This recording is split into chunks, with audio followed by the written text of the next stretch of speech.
안녕하세요. 사연에 빠지다의 DJ 민영입니다. 오늘도 두 가지 사연 준비되어 있으니 끝까지 함께 해주시고요. 구독과 좋아요 버튼도 잊지 말아주세요. 그럼 오늘의 사연 바로 시작해볼게요. 안녕하세요. 시아버님을 모시며 딸 하나를 키우고 살림하는 주부입니다.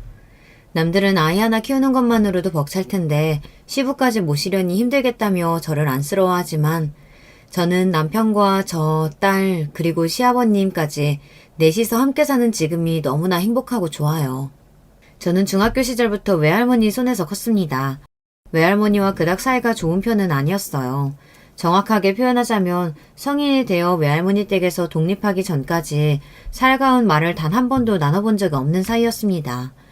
외할머니께서는 저희 어머니를 포함해서 총 5남매를 키우셨는데 저희 어머니께서는 그중 막내딸이었어요. 첫째부터 넷째는 딸, 막내 자식이 아들이었습니다. 그러니까 저희 어머니 위로는 언니가 3명, 남동생 하나가 있던 거죠. 4명의 딸의 막내 아들, 얘기만 들어도 대충 짐작이 가시겠지만 외조부님께서는 딸이 아닌 아들을 원하셨기에 자식을 계속해서 낳으신 것이었습니다. 저희 어머니의 성함은 누가 들어도 남자아이에게 붙여줄 만한 이름이었는데 딸을 연달아 3명을 낳았으니 제발 다음에는 아들이 나오라는 뜻으로 어머니의 이름을 미리 남자처럼 지어놨다고 해요. 주수에 비해 배도 많이 불렀고 태동이 심해서 뱃속에 있을 때부터 외할머니 고생을 많이 시켰기에 이번에야말로 남자아이구나 생각하고 낳았는데 태어나고 보니 아들이 아니라 딸이라 온 집안 전체가 실망했고 어머니께서는 어렸을 적부터 온갖 구박이라는 구박은 다 받고 크셨다고 했습니다. 그렇지 않아도 배불리 먹기 힘든 형편에 자식만 5이니 막내딸이었던 저희 어머니께서는 항상 배가 고팠고 어떻게든 굶지 않기 위해 열심히 집안일을 돕고 농사일도 도왔지만 집안의 그 누구도 어머니를 챙겨주거나 예뻐해주지 않았다고 했어요. 괜히 방해만 된다며 잔소리를 듣거나 얻어맞기 일쑤였다고요.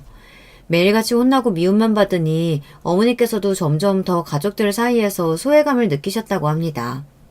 어머니와 6살 터울인 외삼촌이 태어나고 난 후 어머니께서는 집에서 완전히 없는 존재나 마찬가지였다고 해요.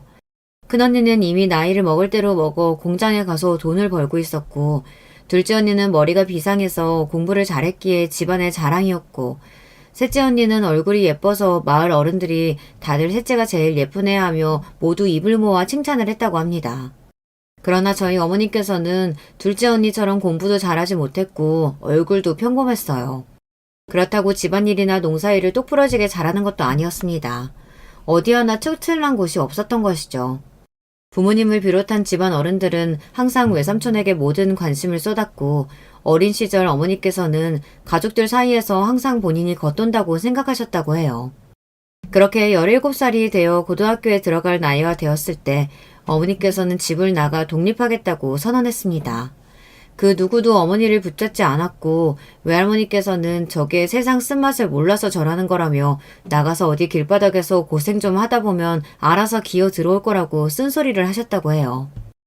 그렇지만 외할머니의 말씀과 다르게 어머니께서는 돌아가시는 날까지 다시는 집으로 돌아가시지 않으셨습니다. 어머니께서는 집을 나와서 무작정 일자리를 찾아다녔지만 17이라는 어린 나이에 먹고 자란 게 없어 비실비실했던 어머니는 아무 곳에서도 환영받지 못했어요. 그러다가 그런 어머니를 안쓰럽게 여기신 한 식당 아주머니께서 일을 할 수 있도록 선의를 베풀어 주셨고 어머니께서는 그렇게 백반집에서 일을 시작하게 되었습니다. 새벽부터 나가서 재료를 손질하고 분주하게 음식을 나르고 청소하고 설거지하고 몸은 몹시 고됐지만 언제나 구박받고 지내던 집에서의 생활보다 마음만은 훨씬 행복하셨다고 해요.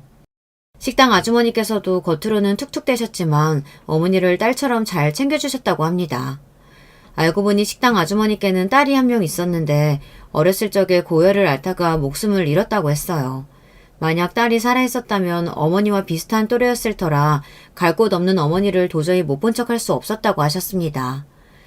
그렇게 식당에서 일한 지 꽤 시간이 지났을 무렵 식당 아주머니께서는 어머니께 나이도 어린데 언제까지 이렇게 총구석 시장에서 밥이나 만들면서 살 거냐며 공부를 하든가 아니면 자격증이라도 따서 더 괜찮은 일자리를 찾아보라고 말씀하셨어요. 그렇지만 어머니께서는 본인은 공부머리도 없고 지금 이 생활에 아주 만족하고 있다.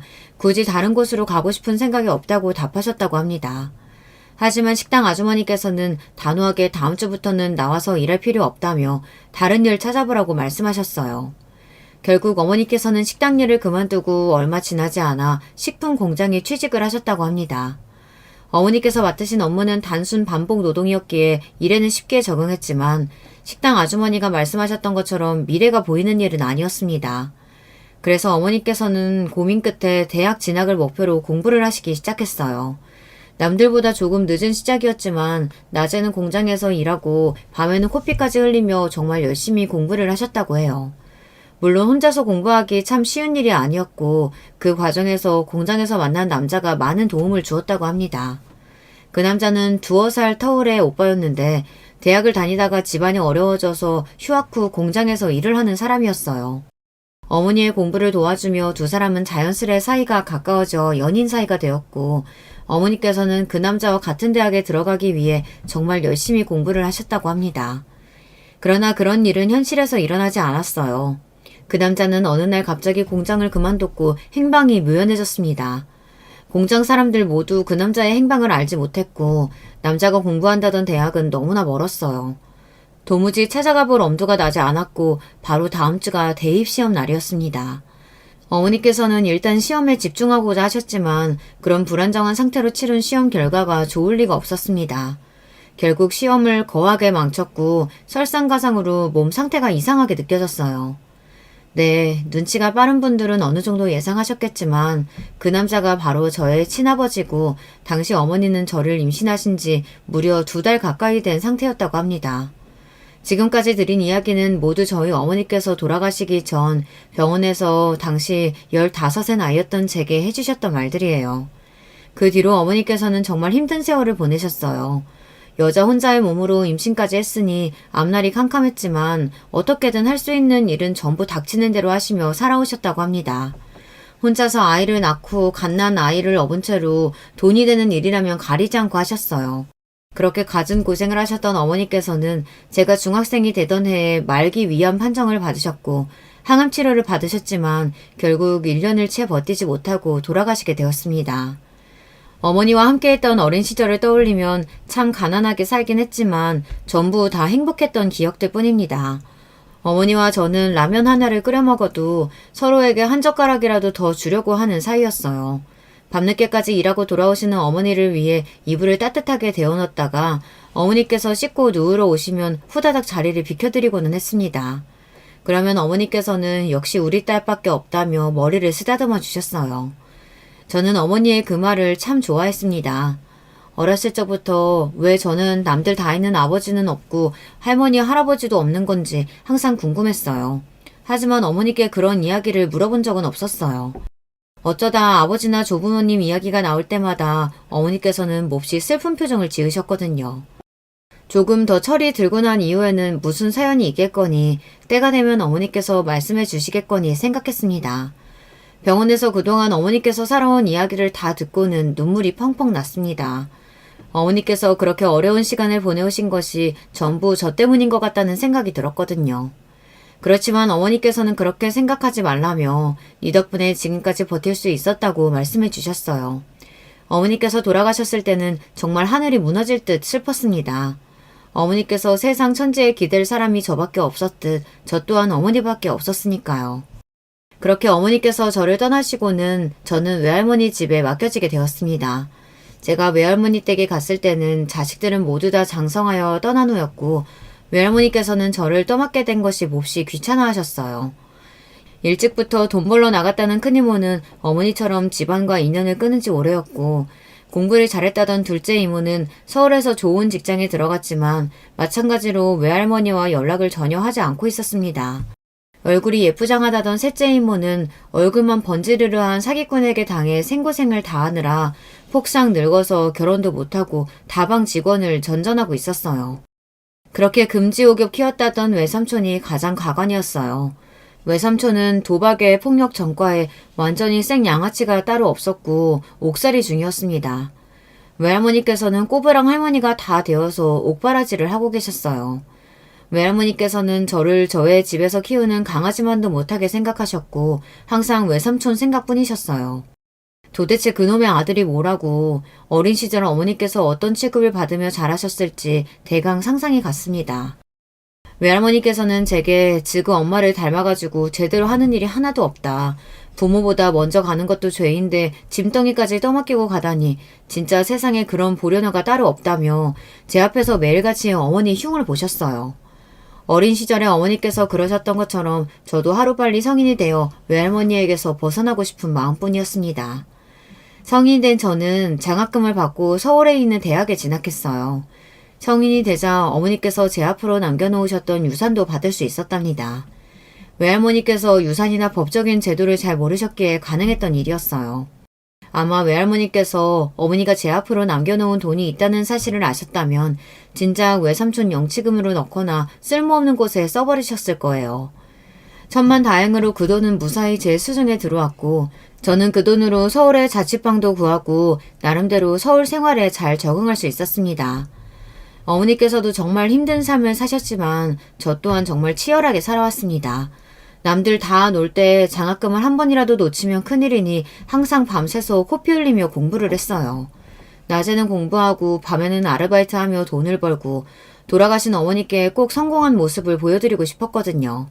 그렇게 번듯한 직장에 취업도 하고 직장 동료의 소개로 남편도 만나게 되었습니다.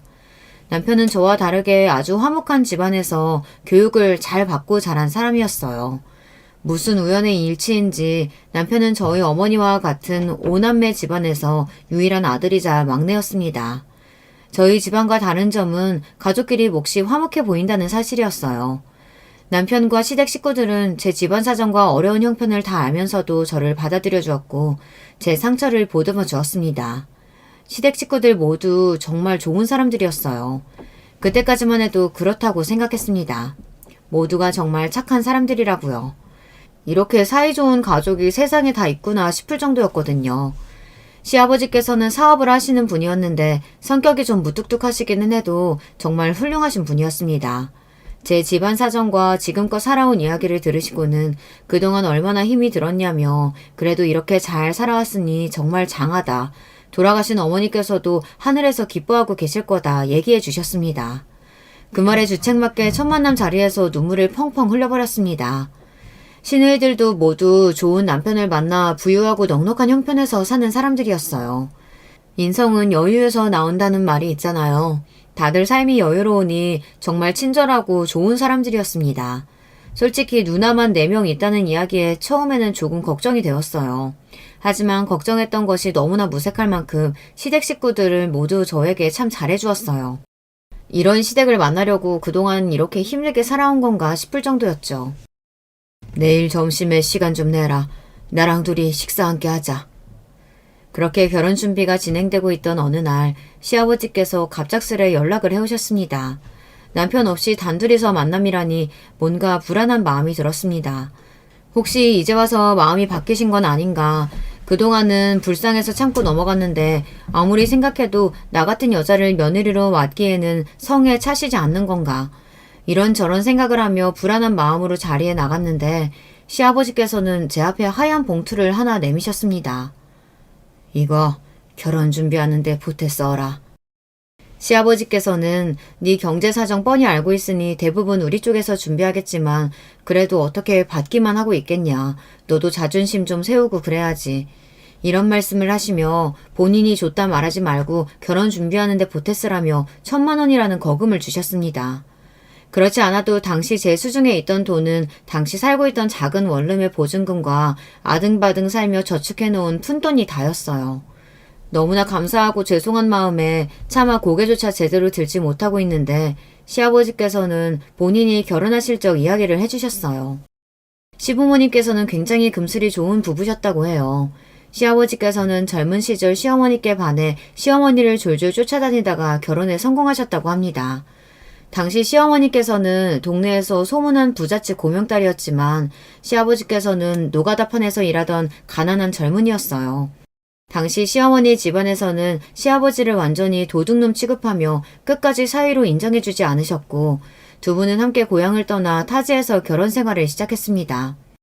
그 뒤로 시아버지께서는 건설 쪽으로 사업을 시작해 승승장구했고 금슬이 좋았던 두 분께서는 계속해서 자식을 낳았어요.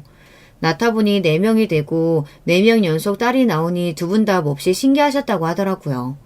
시아버지께서는 이제 나이도 있고 시어머니께서 원래 몸도 약하셨던 분이라 4명이면 충분하다. 그만 낳자 말씀하셨지만 시어머니께서는 나중에 나이 들어서 당신이랑 편먹을 아들 하나는 있어야지.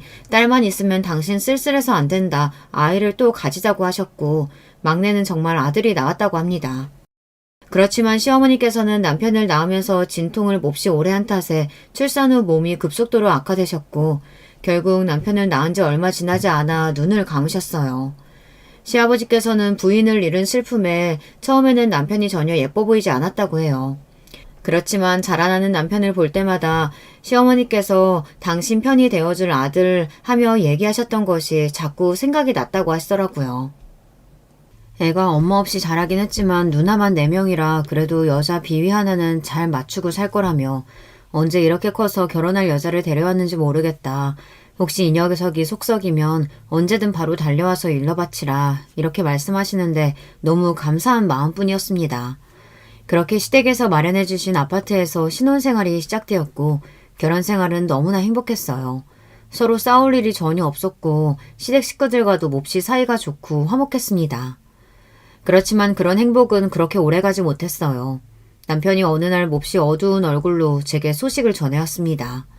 시아버님께서 운영하시던 건설회사가 문을 닫을 위기라고 했어요.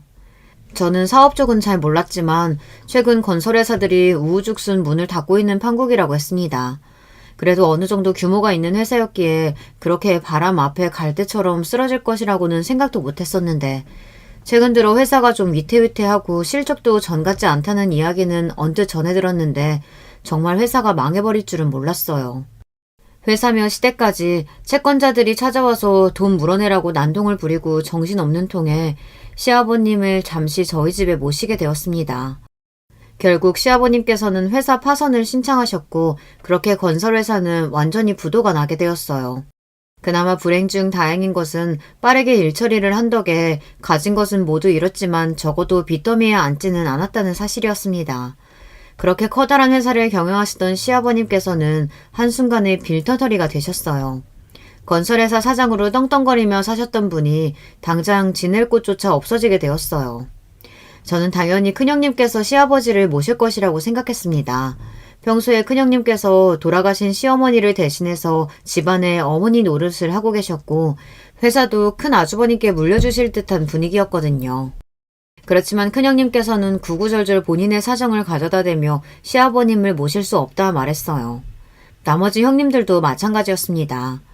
이런 일은 장녀나 장남이 맡아서 처리하는 거지 어차피 우리한테는 회사 물려주실 생각도 없지 않았었냐.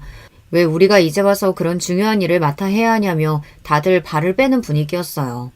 그렇게 화목해 보이던 가정이 이렇게 한순간에 무너질 수 있구나 싶었습니다. 다들 너무 매정하기 짝이 없었어요.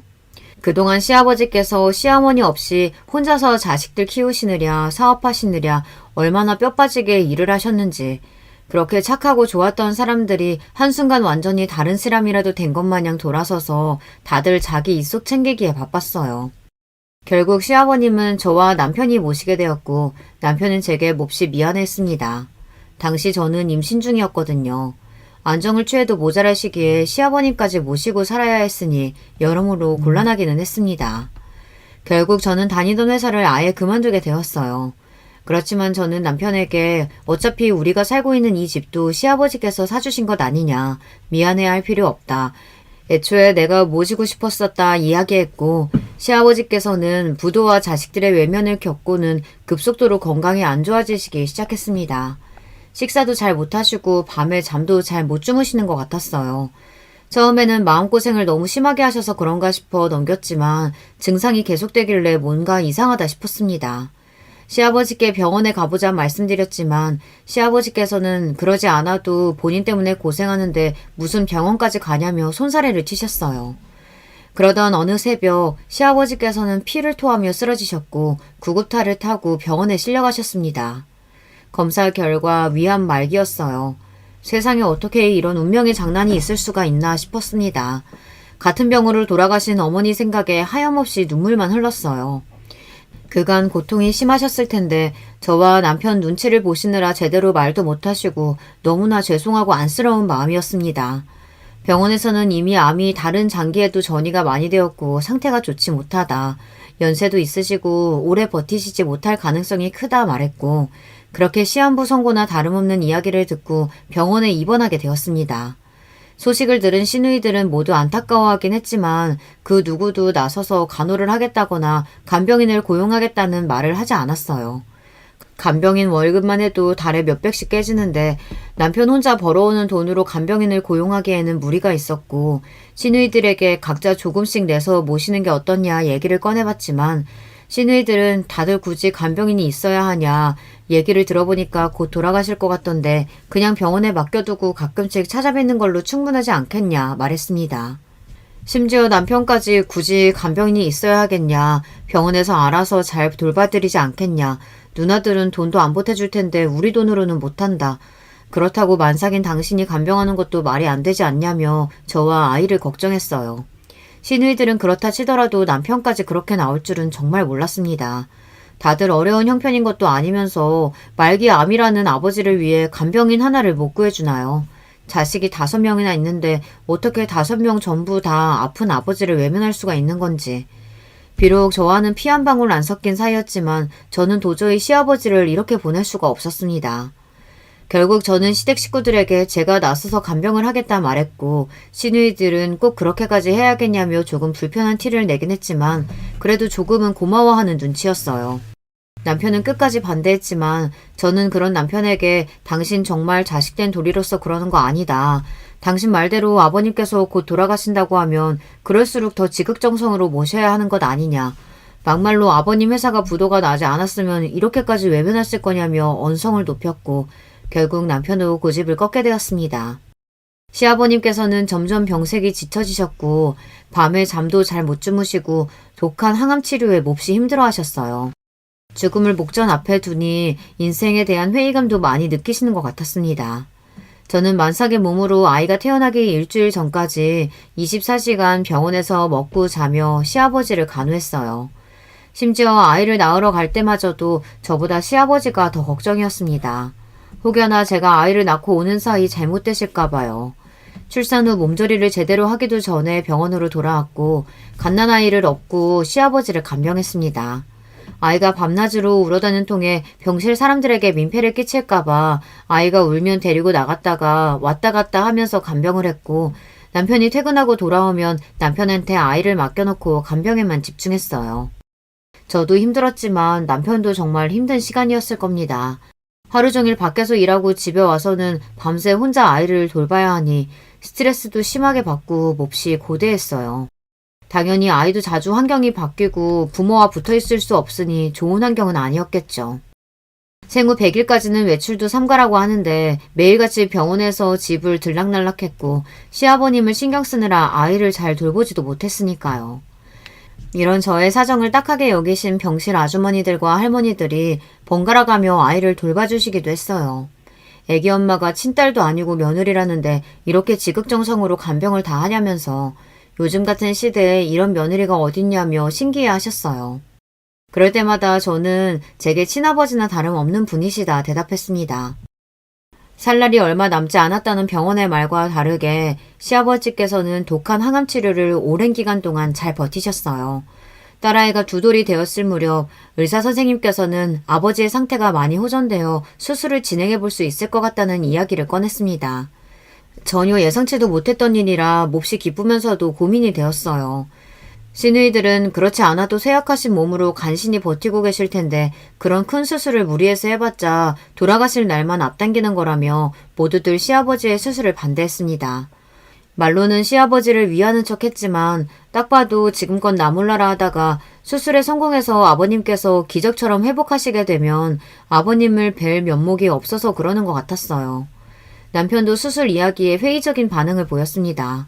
수술한다고 완치되는 것도 아니고 아버지 연세에 좀 무리인 것 아니냐. 당신 지금도 힘든데 만약 수술 실패하고 아버지 몸만 더 안 좋아지시면 간병하기 얼마나 힘들겠냐. 그냥 남은 시간 동안 최대한 편하게 지내다 가실 수 있도록 모시다가 보내드리자 말했어요. 하지만 저는 애초에 저희들에게 선택권이 있는 일이 아니라고 생각했어요. 수술을 받는 건 저나 남편 시누이들이 아니고 시아버님 본인이셨으니까요.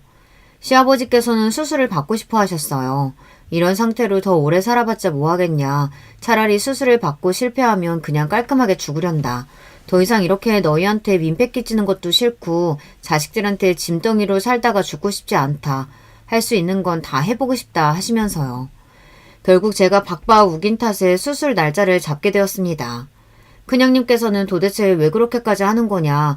옳게 그렇게 한다고 아버지한테 물려받을 유산 하나 없다. 옳게 아이도 있는데 아이 생각은 안 하냐. 옳게가 우리 아버지 친아버지처럼 생각해주고 잘해주는 건 고마운데 옳게가 그러면 우리 입장은 도대체 뭐가 되냐 따졌고 저는 그런 시누이들에게 시아버지께서도 수술을 받고 싶다고 하셨고 저는 그저 제 도리를 하는 것뿐이다. 제가 언제 형님들께 왜 시아버님한테 관심이 없냐 한 번이라도 뭐라고 한 적 있느냐. 저는 돌아가신 어머니 생각이 나서라도 도저히 시아버지 못 본 채 못하겠다. 뭐 얻으려고 이러는 거 아니다. 돌아가시고 나서 후회하기 싫어서 이러는 거다. 제 입장을 구구절절 말씀드렸습니다. 제 말에 큰형님께서는 몹시 기분 나쁜 티를 내며 이렇게까지 이야기했는데도 그렇게 끝까지 위선적인 척 착한 척을 해야겠냐며 자리에서 일어나셨어요. 전 그런 큰형님을 붙잡으며 착한 척하는 게 아니다. 전 정말 이대로 시아버지가 돌아가시면 제 스스로의 행동에 너무 후회가 될 것 같아서 그런 거다. 형님들 입장도 이해가 간다 설명을 했지만 아무 소용이 없었습니다. 큰형님께서 다른 형님들께 어떻게 이야기를 전했는지는 모르겠지만 그날 이후로 시누이들은 전부 저를 멀리하기 시작했어요. 아마 본인들도 시아버지께 자식된 도리로 제대로 하지 못한 것에 대한 마음 한구석에 죄책감이 있었던 거겠죠. 차라리 모두들 예외 없이 눈 가리고 아웅하며 시아버지께서 돌아가실 때까지 한통속이 되어 기다렸다면 마음이 조금 편했을 텐데 말이에요. 시누이들 눈에는 굴러들어온 돌인 제가 주제 넘게 나서 분위기를 망치고 있었던 것이나 다름없었던 거예요. 그렇지만 저는 제 뜻을 굽힐 생각이 없었습니다. 시아버님의 수술이 코앞으로 다가와 있었고 시아버님께서는 애써 괜찮은 척 하셨지만 많이 떨려 하시는 것 같았어요. 저는 그런 시아버님께 너무 걱정하지 마시라. 분명 좋은 결과가 있을 거다. 지금껏 수술을 위해 많이 노력하시지 않았냐. 의사 선생님께서도 잘 될 거라고 말씀해 주셨으니 반드시 그렇게 될 거다. 계속해서 용기를 불어넣어 드렸어요. 수술 결과에 의사의 실력도 많은 영향을 끼치겠지만 수술을 받는 환자의 의지도 큰 영향을 끼친다고 생각했거든요. 그렇게 수술을 반대하던 시누이들은 수술 전날 밤 병원에 찾아와서 시아버님의 손을 붙잡고는 너무나 천연덕스러운 얼굴로 수술의 성공을 기원했어요. 기가 차다 못해 어이가 없을 지경이었지만 그래도 찾아오지 않는 것보다는 나았으니 굳이 딴지를 걸지는 않았습니다. 시아버님께서도 딸들이 찾아와 기운을 북돋아주니 좀 마음의 안정을 더 찾으시는 것 같았고요. 길다면 길고 짧다면 짧은 1년여간의 간병기간 동안 심적으로나 신체적으로나 고생을 참 많이 했지만 한 번도 시아버님을 원망해 본 적이 없었어요. 오히려 그 기간 동안 시아버님과 많은 시간을 보내며 시아버님과의 유대감이 상상 이상으로 깊어졌습니다. 시아버님께서는 정말 훌륭하신 분이었어요. 긴 세월 동안 평생을 본인보다 가족, 그리고 회사 직원들, 본인이 책임져야 할 사람들을 생각하며 살아오신 분이었습니다. 새벽 내내 울어대는 아이를 안고 병실 밖으로 나가 한참 달랜 후 겨우 돌아오면 시아버님께서는 뜬 눈으로 저를 기다리고 계셨어요. 왜 주무시지 않고 일어나 계시냐 물으면 이상하게 네가 자리에 없으면 눈이 떠진다고 하더라고요. 그런 새벽 시간마다 시아버님께서는 조근조근 본인이 젊었을 적 이야기를 해주셨어요. 처음 회사를 열었을 때 이야기, 첫 계약을 따냈을 때의 이야기, 시어머님과 있었던 즐거운 추억들과 남편이 어렸을 적 사고를 쳤던 이야기들. 그러다가 시아버님께서 갑작스레 고통을 호소하시면 급하게 일어나 간호사를 불러오기도 했고 시아버님이 진통제를 맞고 겨우 잠에 드시면 그 앞에서 소리죽여 울기도 했습니다. 시아버님께서 제게 해주셨던 이야기 중 가장 기억에 남는 이야기는 시아버님의 친구분과 관련된 사연이었어요. 시아버님께서는 어렸을 적부터 동고동락하며 아주 가까이 지냈던 친후분이 한 분 계셨는데 시아버님께서 건설회사를 처음 열 때 도움을 많이 받으셨다고 해요. 서로 어려운 일이 생기면 본인의 일처럼 나서서 돕고 지내던 사이였는데 어느 날 친구분이 큰 어려움에 처하게 되어 시아버님께 거액의 돈을 빚지게 되었다고 합니다. 시아버님께서는 차용증조차 써주지 않고 돈을 흔쾌히 빌려주셨다고 해요. 그만큼 신뢰가 있는 사이였고 설령 돈을 돌려받지 못하더라도 괜찮았다고 생각하셨다고 합니다. 그렇게 돈을 빌려주고 얼마 지나지 않아 그 친구분은 거짓말처럼 행방이 모연해졌다고 해요. 시아버님께서는 돈을 잃었다는 슬픔보다 가족같이 여기던 친구 한 명을 돈 때문에 잃었다는 사실이 몹시 가슴이 아프셨다고 하셨어요. 이렇게 생사의 기로에 놓여 언제 죽을지 모르는 처지가 되니 요즘 들어 그 친구가 더 자주 생각이 난다면서 돈을 갚지 않아도 좋으니 어떻게 지내는지 살아는 있는지 소식이라도 알고 싶다고 말씀하셨어요. 수술은 장장 12시간에 걸친 대수술이었고 윗뿐만 아니라 주변 장기에도 전이가 심했기에 당초 예상했던 8시간보다 무려 4시간의 수술 시간이 초과되었습니다. 수술실 앞에서 시아버님을 기다리는데 1분 1초가 1시간같이 느껴졌어요. 혹시나 수술이 잘못되어 생명이 위독해지신 걸까? 이대로 시아버님이 돌아가시면 어떡하지? 울음이 쏟아졌다가 진정됐다가 수도 없이 반복하며 시아버지께서 무사히 수술을 마치고 나오시기만을 기다렸습니다. 수술이 끝난 후 의사선생님께서는 보통 고연령의 환자는 이런 장시간 수술을 버티는 것도 힘든데 이런 경우는 정말 드물다며 징후를 조금 더 지켜봐야겠지만 결과가 몹시 성공적이라는 기쁜 소식을 전해주셨습니다. 정말 날아갔들 기뻤어요. 기적과도 다름없는 일이었습니다. 바로 남편에게 전화를 걸어 수술이 성공적으로 끝났다는 소식을 전했고 남편은 몹시 놀란 목소리였어요. 솔직히 말하자면 저 빼고 모든 시댁 식구들은 이 수술에 아무런 기대를 갖고 있지 않았었거든요. 수술이 성공적으로 끝났다는 소식에 시누이들은 분주해졌어요. 알고 보니 자기들끼리 이야기를 해서 시아버님 장례식장도 정해놓은 상태였더라고요. 시아버님께서 돌아가신 후에 계획을 다 세워놨는데 시아버님께서 돌아가시기는커녕 퇴원을 하시게 생겼으니 본인들 계획에 차질이 생기게 된 거죠. 큰형님께서는 은근슬쩍 제게 시아버님이 퇴원하시면 올케가 모실 거지 하고 물어오셨어요. 애초부터 그럴 생각이긴 했지만 당당하게 본인들의 아버지를 제게 떠넘기는 모습이 썩 달갑게 느껴지진 않았습니다. 게다가 큰형님께서는 시아버지 수술 이전에 저에게 착한 척 위선 떨지 말라는 말까지 하셨으니 당연하게 제가 시아버님을 모실 거라고 생각한 것도 아니 꼽더라고요. 어찌되었든 시누이들은 깨어나신 시아버님 앞에서 가식적인 얼굴로 눈물을 쏟아냈어요. 물론 본인들의 친아버지가 건강을 회복하니 진짜 눈물이 났을 수도 있었겠죠. 지난 시간 동안 병든 시아버님을 나몰라라 하고 죽음으로 몰아넣었다고 하더라고요. 시아버님께서는 빠르게 몸을 회복하셨고 완치되지는 않았지만 이전과는 비교도 안 될 정도로 건강이 좋아졌습니다. 남편은 그런 시아버님을 보며 아버님이 저렇게 회복하실 수 있었던 것은 모두 다 제 덕이라며 본인이 잘못 생각했던 것 같다 제게 사과를 해왔어요. 당신 덕에 세상에 정말 기적이라는 게 존재한다는 걸 알게 된 것 같아. 당신하고 결혼한 건 내 인생에서 가장 잘한 선택이야. 당신이 처음 간병을 도맡아 하겠다고 했을 때 아버지 수술을 고집부려서 밀어붙였을 때 솔직히 당신이 조금 원망스럽기도 했어. 도대체 왜 저렇게까지 하나 싶었거든. 당신도 정말 고생 많이 했지만 나도 고생 많이 했잖아. 당신이 아버지한테 매달려 있는 시간만큼 내가 다른 일들을 도맡아야 했으니까. 그렇지만 만약 아버지가 그대로 돌아가셨으면 나 정말 후회 많이 했을 것 같아. 현실에 지쳐서 잠깐 정신이 나갔던 거지. 어떻게 낳아주시고 길러주신 아버지께 그렇게 매몰차게 굴 수가 있었던 건지.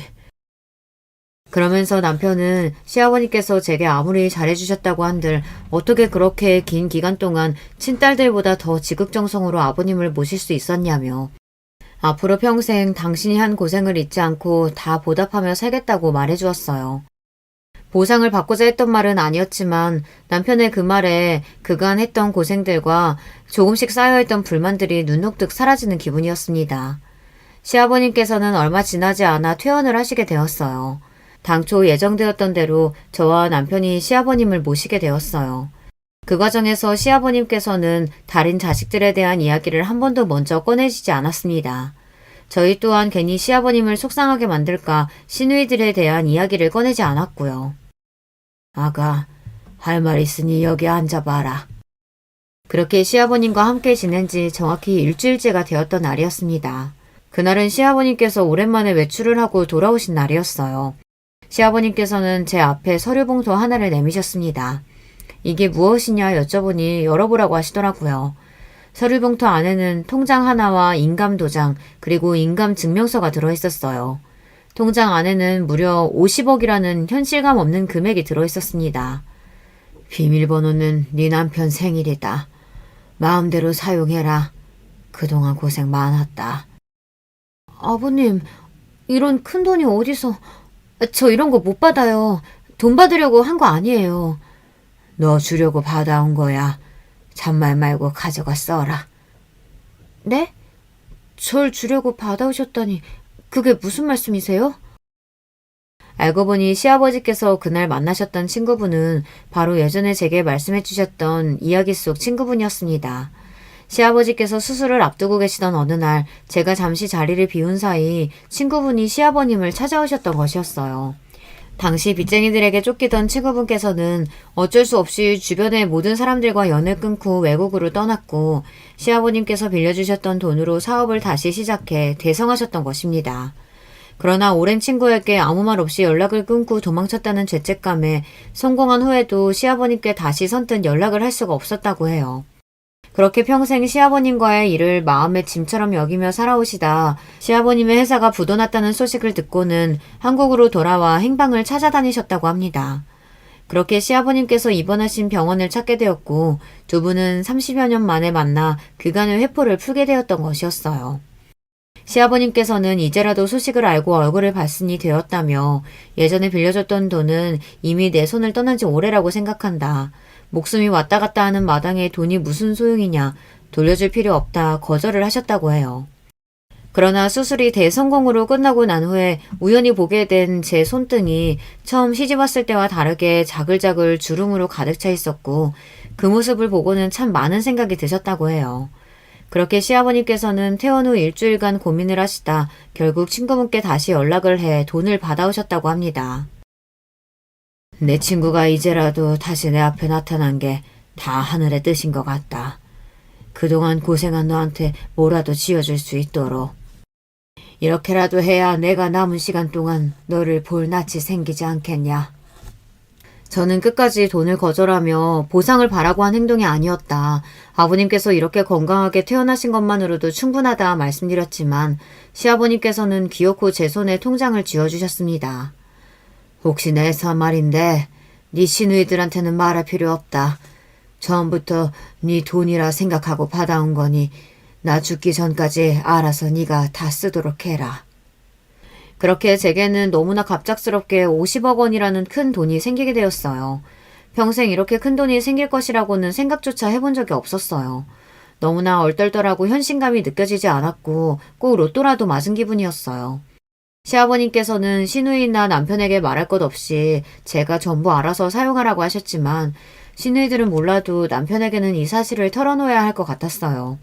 그날 밤 퇴근하고 돌아온 남편에게 시아버님께서 이런 돈을 내게 주셨다며 통장을 꺼내 보여주니 남편도 금액을 확인하고 너무나 놀라 눈이 휘둥그레졌습니다.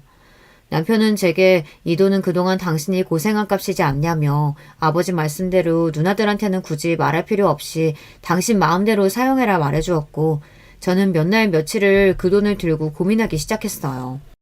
처음에는 시아버님께 좋은 집을 하나 얻어드리고 돌봐드릴 전문 간호인을 구해 여생 동안 편하게 지내다 가실 수 있도록 해드리려 했지만 시아버님께서 그런 것을 바라시고 저한테 돈을 주신 것은 아닐 거라는 생각이 들었습니다. 오히려 돌아가시는 날까지 저희 곁에서 극진히 모시며 함께 시간을 보내는 편이 좋을 것이라고 생각했어요. 평생 여윳돈이 생겨본 적이 없었고 남편이나 저나 사치를 부리는 성격도 아니다 보니 돈은 있는데 도대체 어디다 써야 할지 모르겠더라고요. 지금 살고 있는 집도 충분히 넓고 좋았고 차도 오래되지 않았고 당장 특별히 필요한 것도 없었고요. 그렇다고 주식이나 부동산을 하기에는 저희 부부 둘 다 그런 쪽으로는 문외한이었어요. 그렇게 거금을 들고 아무것도 하지 못한 채 시간만 보내던 차에 정말 예상치도 못했던 일이 일어났어요. 시아버님께서 태어나신 뒤로 거의 연락을 하지 않고 살던 큰형님께 갑작스레게 연락이 왔어요. 무슨 일이신가 하니 할 말이 있으시다며 갑자기 식사를 하자고 하시더라고요. 그것도 남편 없이 나오라면서요. 문득 결혼 전에 시아버님께서 저를 불러내셨던 일이 떠올랐고 이번에도 조금 불안한 예감이 들었습니다. 큰형님께서 제게 하실 말씀 중에 좋은 소식이 없으리라 생각했거든요. 큰형님 혼자 나와 계실 거라고 생각했던 자리에는 시누이 네 분이 모두 나와 계셨고 조금 당황스러운 기분으로 자리에 앉았어요. 다 같이 모여 저를 질책하려고 하시는 건가? 아니면 시아버님 장례 관련 이야기를 하려고 하시는 건가? 아니면 시아버님이 저한테 주신 50억에 대해 설마 알게 되신 건가? 별별 생각이 다 들었고 테이블에는 잠시 침문만이 맴돌았습니다. 올케, 우리가 지금까지 좀 너무했지? 많이 늦기는 했지만 이제라도 사과하고 싶어.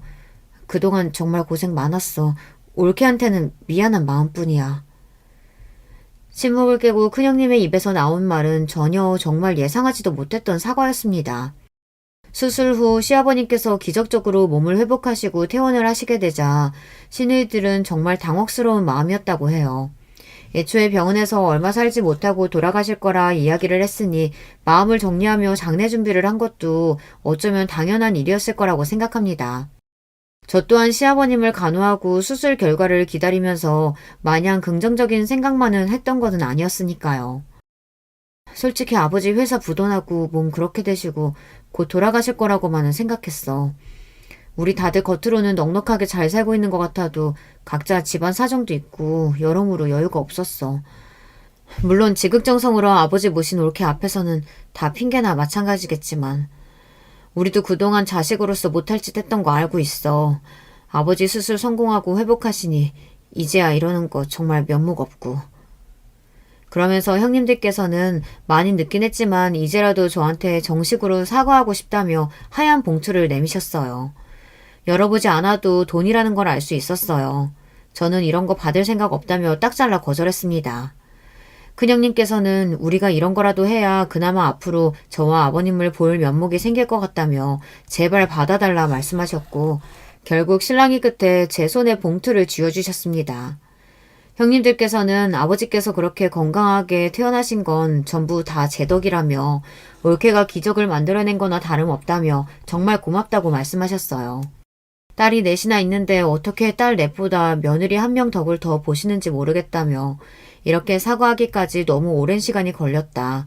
부끄럽지만 본인들의 잘못을 돌아보고 인정하는 게 쉽지 않았다며 연신 사과를 해오시는데 그 행동이 그저 지금 상황을 모면하기 위해 억지로 하는 행동처럼 보이지는 않았습니다.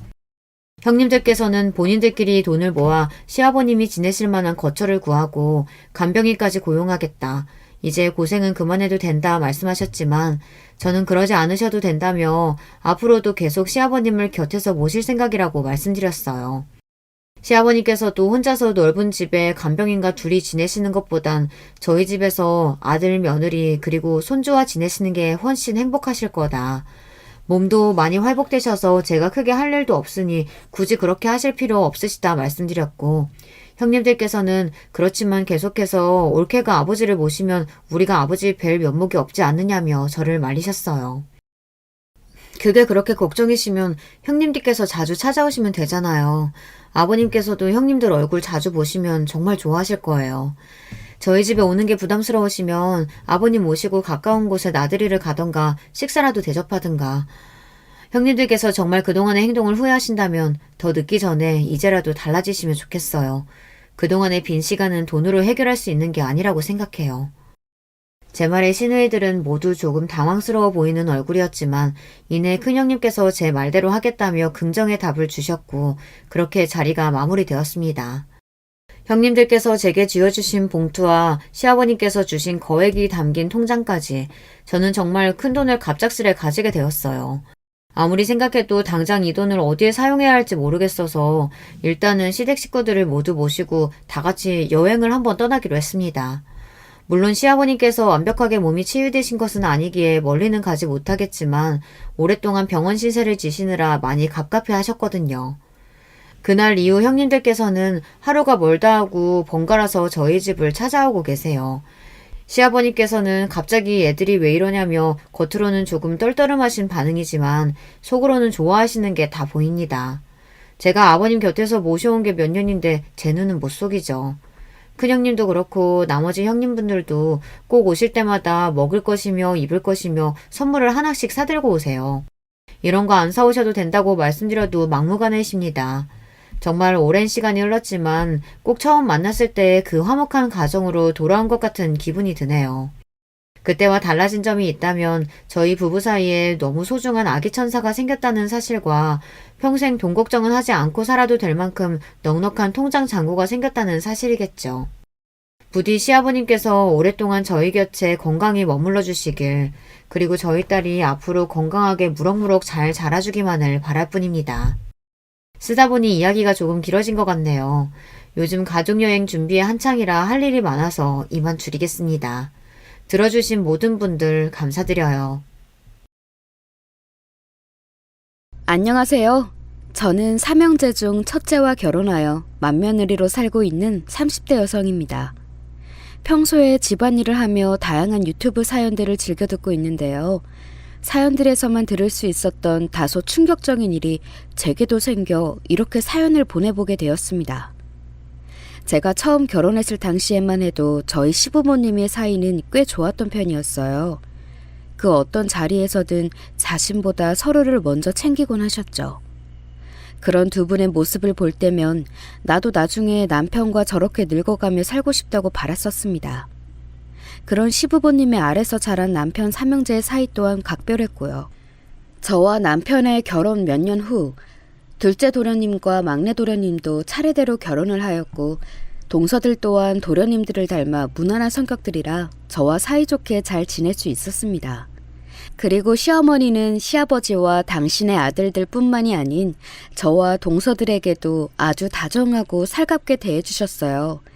특히 어릴 적 엄마를 일찍 여인 저에게는 마치 친엄마처럼 잘해주셨죠.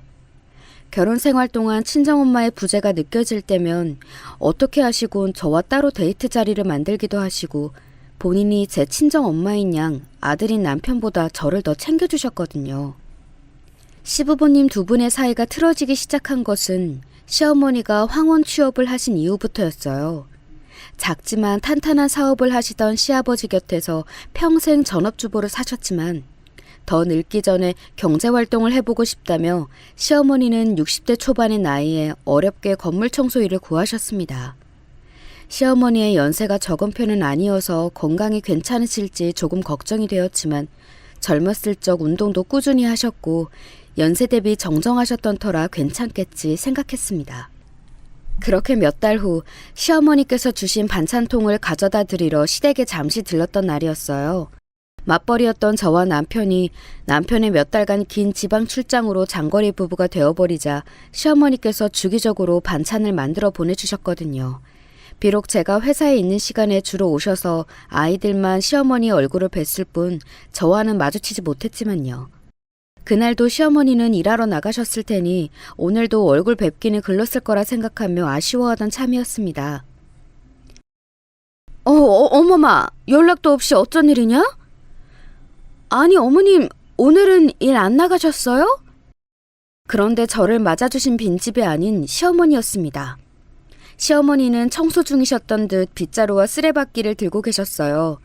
그런데 왜인지 평소와 다르게 시어머니는 조금 당황한 듯한 기색을 내비치셨습니다. 마치 얼굴을 보이지 않으려는 듯 한쪽 얼굴을 급하게 손으로 가리셨어요.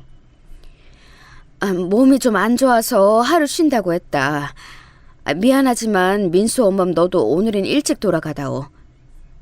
어디가 편찮으신데요? 얼굴은 왜 가리시고. 아니 어머님, 이게 무슨 일이에요? 자꾸만 몸을 틀어 얼굴을 가리시는 시어머니의 행동이 이상해서 저는 계속해서 추궁했습니다.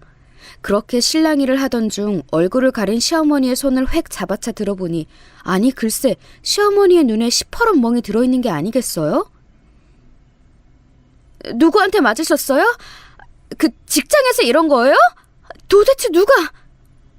아니다. 그냥 내가 일하다가 벽에 좀 부딪혔어. 나이가 드니 조심성만 더 없어져서. 별일 아니니 신경 쓰지 말거라. 누구한테 맞은 거냐며 채근하는 저에게 시어머니는 손사래를 치며 부정하셨습니다. 그때였어요. 시어머니의 어깨 너머로 거실 안쪽에 나뒹구는 깨진 소주병이 보였어요. 깨진 병 말고도 소주병 몇 개가 바닥에 더 뒹굴고 있었고 TV 앞 탁자 위에는 엎어진 접시와 말라붙은 과일 조각들이 방치되어 있었습니다. 저는 머리가 새하얘지는 기분이었습니다. 설마 아버님이 이러신 거예요, 어머님? 두 분 싸우셨어요? 아니다, 아니야. 시어머니는 거세게 고개를 저으며 아니라고 말씀하셨어요. 하지만 제 눈을 마주치지 못하고 피하시는 시어머니의 시선과 엉망인 집, 눈앞의 광경은 아무리 봐도 시어머니가 시아버지에게 해코지를 당했다는 생각밖에 들지 않았습니다. 시아버지는 평소에는 점잖은 성격이셨지만 술을 드시면 조금 과격해지는 주사가 있으셨어요. 그게 물리적인 난폭한 행동이나 욕설처럼 가학적인 말로 표출된 적은 없어 가족들은 그저 술을 많이 드시면 흥분하는 성격이거니 하고 생각했는데 시어머니 얼굴을 보니 사태가 심각해 보였습니다. 어머님, 이건 무작정 아니라고 하실 일이 아닌 것 같아요. 민수 아빠에게 말해야겠어요. 아니다, 어버마. 그러지 말거라. 부탁이다. 이 감목 며칠이면 가라앉는데 굳이 아범 속 시끄럽게 할 일 없다. 시어머니는 오히려 흥분한 저를 말리셨습니다. 하지만 시어머니의 말에 저는 머리를 한 대 더 맞은 것 같았습니다. 며칠이면 가라앉는다니 너무 익숙한 듯한 말투였어요. 그건 시아버지의 행동이 하루 이틀이 된 것이 아니란 소리 아닌가요? 시어머니께서 자식들에게 말도 못하고 고통을 당하고 있었다고 생각하니 정말이지 눈물이 왈칵 차올랐습니다. 평소 바쁘다는 핑계로 시댁에 자주 왕래하지 못한 제가 원망스럽고 시어머니의 사정을 눈치채지 못했다는 사실에 정말이지 홍수 같은 죄책감이 밀려왔어요. 어머님, 일단 저희 집으로 가요. 당분간 저희 집에서 지내시는 게 어때요? 저는 주책 없게도 눈물을 뚝뚝 떨구며 시어머니에게 이 집에서 나오시라 말했습니다. 그러자 시어머니는 고개를 나지막이 가로저으며 나는 괜찮다. 이런 모습을 보여 괜히 어멈 네 마음을 시끄럽게 만들었구나. 미안하다. 아이들이 걱정할 테니 미안하지만 이건 너 혼자만 알고 있어다오. 누가 누구에게 미안하다는 건지 시어머니는 재차 저에게 미안하다는 말을 하셨습니다. 그럴수록 죄책감과 시아버지에 대한 분노는 점점 커져갔어요. 누구보다 착해 빠진 시어머니에게 이런 일이 생기다니요. 제가 얼마나 분통이 터졌는지 여러분은 짐작하시겠나요? 당장이고 시아버지에게 전화를 걸어 화를 분출하고 싶었지만 시어머니의 간곡한 만류에 저는 못 이긴 척 시댁에서 나와 집으로 향했습니다. 같이 저희 집으로 가자는 제 말을 시어머니는 끝까지 거절하셨어요. 왜 그렇게 고집이신 건지, 자식들에게 이런 모습을 보이기 싫으셔서 그런 건지 정말 속이 상해 집으로 차를 운전하는 동안 내내 눈물이 앞을 가려 혼이 났습니다. 거기에다가 도저히 이 상황이 이해가 가지 않아 더욱 운전에 집중을 할 수가 없었어요. 시아버지의 저런 행동이 왜 시작됐는지, 언제부터였는지요. 계속해서 캐묻는 제 말에 시어머니는 무건수행이라도 하시듯 대답해주지 않으셨거든요. 도대체 두 분 사이에 무슨 일이 있었던 거지? 사이가 그렇게 좋으셨는데 어머님이 무슨 잘못이라도 하신 걸까? 이상하다. 분명 몇 달 전 어머님 생신 때까지만 해도 사이가 참 좋으셨는데 심하게 다투기라도 하셨나? 바로 다음 주 저는 직장에 휴직계를 냈어요. 업계 자체가 비시즌이기도 했고 크지 않은 중소회사라 비시즌 동안 생긴 잉여 인력의 대표님도 고민하고 있던 차라 휴직계는 아주 흔쾌하게 받아들여졌습니다. 의도한 건 아니지만 회사 사정을 고려해 자발적으로 먼저 휴직계를 내어줘 고맙다며 대표님은 휴가비까지 얹어주셨어요.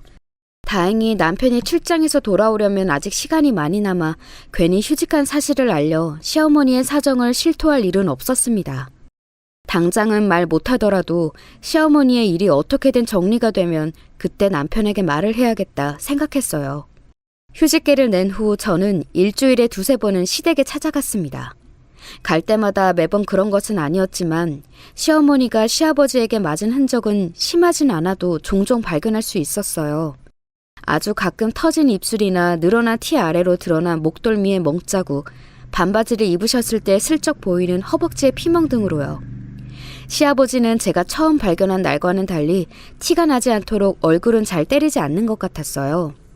제가 휴직한 사실을 시어머니에게 말하지 않았던 터라 늘 퇴근하고 온 척을 하러 저녁에 시댁으로 갔었는데 몇 번은 일찍 퇴근한 시아버지를 마주친 적이 있었습니다.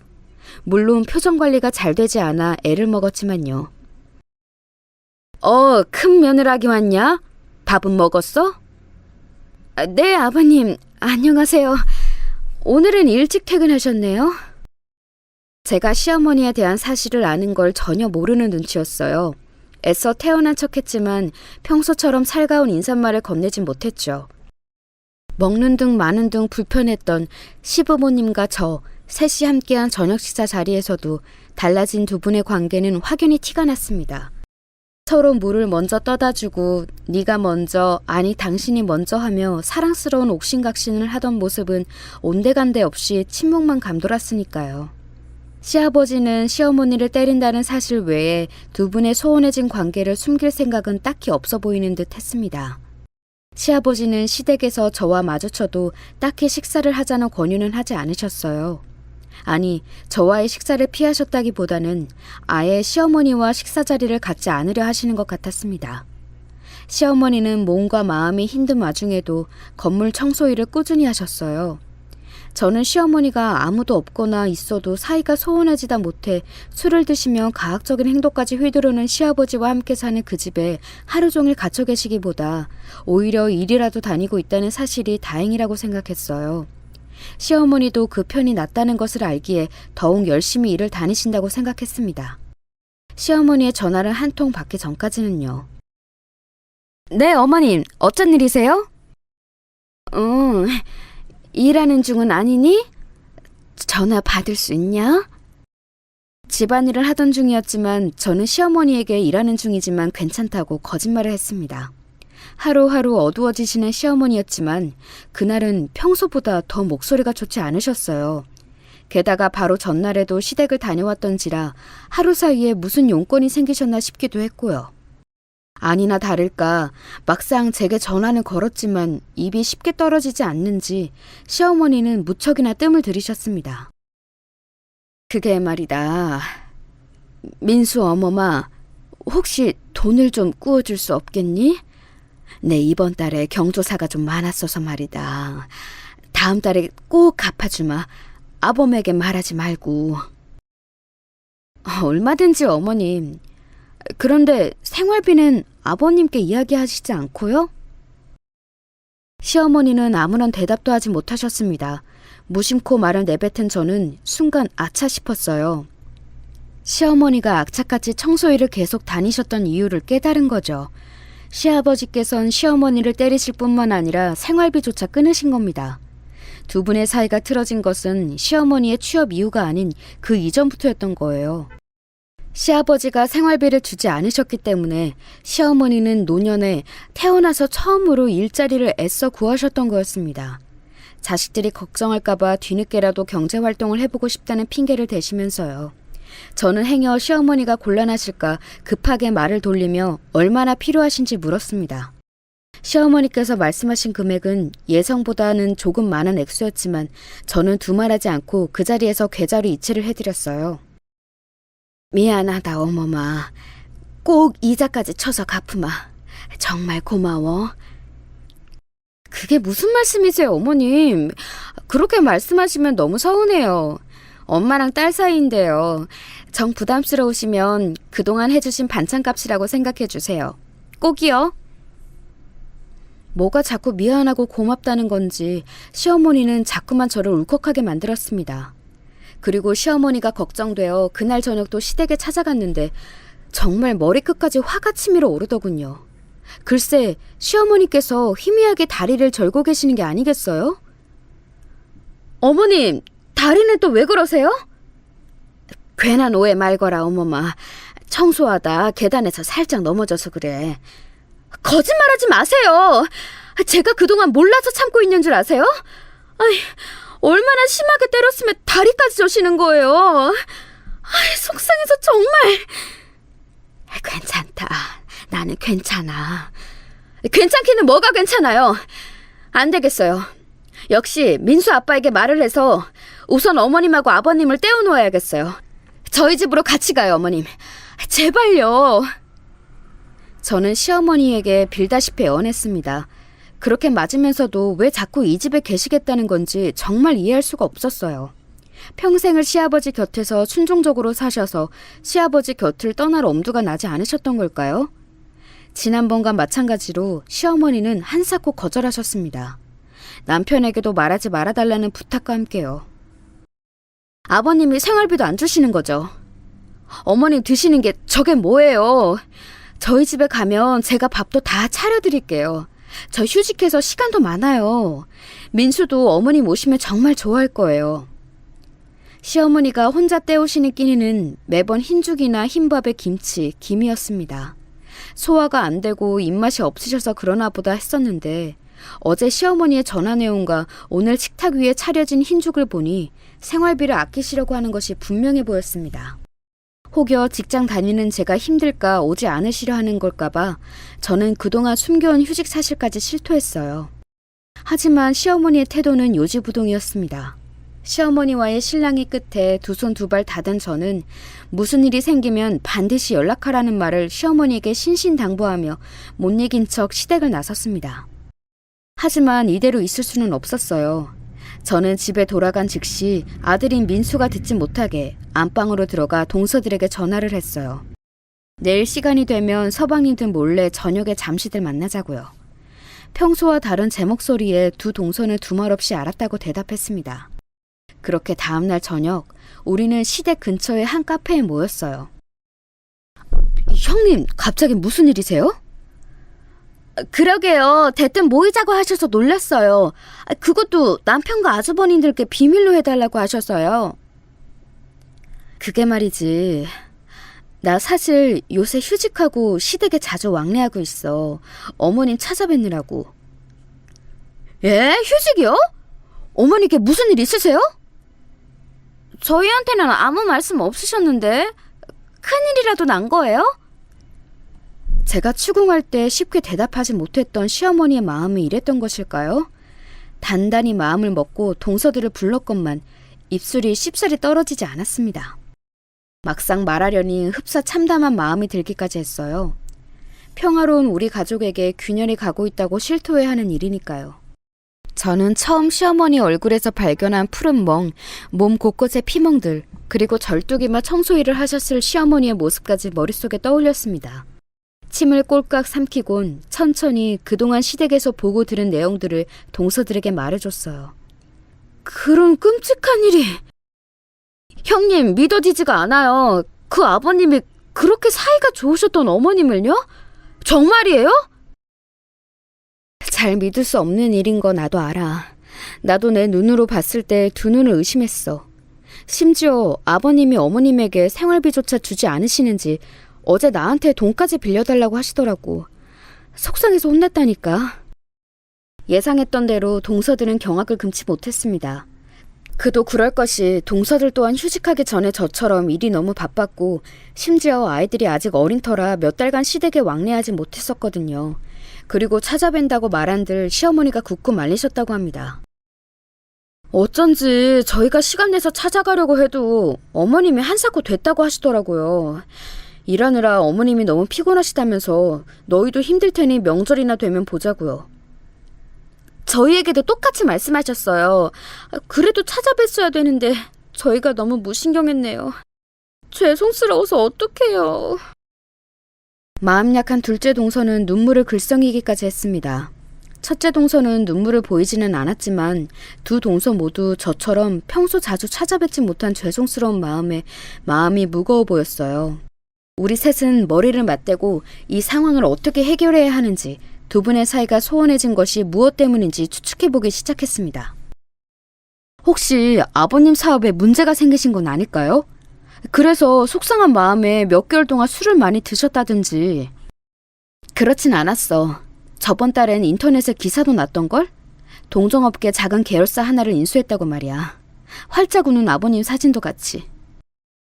그리고 혹여 속상한 일이 있으셨다고 해도 어머님을 때린다는 건 그 어떤 상황에서도 용납이 안 되는 일이에요. 그것도 그렇지. 시어머니를 억지로 끌어내 우리 집으로 모셔오자던지 돌아가면서 하루 종일 어머님 곁에 붙어 있자던지 등 여러 가지 의견이 나왔지만 뚜렷한 해결책은 보이지 않던 때였습니다. 어머, 저기 아버님 아니에요? 제 맞은편에 앉아있던 동서가 제 어깨 너머를 손가락으로 가리켰어요. 저와 첫째 동서는 고개를 돌려 뒤를 돌아봤습니다. 카페 문으로 시아버지가 막 들어오려던 참이었어요. 혼자가 아닌 웬 머리 긴 중년 여자의 어깨에 손을 올린 채로요. 형님, 아버님이 바람이 나셨나 봐요. 쉿, 다들 조용히 하고 고개 숙여. 너무 놀란 첫째 동서는 말까지 더듬었습니다. 저는 저도 모르게 목소리를 낮추며 동서들에게 숨으라고 손짓했어요. 왠지 시아버지가 우리를 보면 안 될 것만 같았습니다. 그리고 제 예상은 적중했어요. 시아버지와 낯선 여자는 음료 2잔을 들고 숨어있는 우리를 지나쳐 2자리 뒤에 자리를 잡았습니다. 고개를 흘끗 들어 몰래 훔쳐보니 여자는 시아버지의 품에 폭 안긴 채 허리를 껴안고 거의 기대다시피 나란히 앉아 있었습니다. 넓은 공간치고 카페가 시끄럽지는 않았던 터라 두 사람의 이야기는 바로 옆에서 말하듯 선명하게 귓속으로 흘러들어왔어요.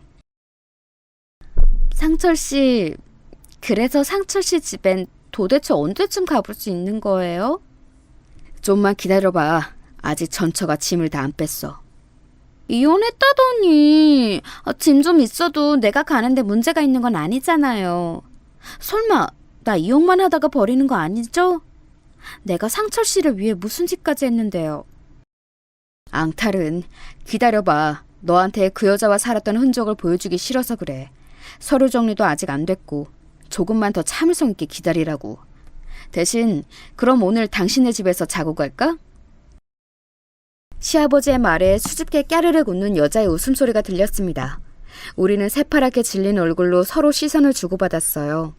각자 남편들의 아버지인 시아버지의 나쁘끄러운 대화에 정말 어쩔 줄 모르겠더라고요.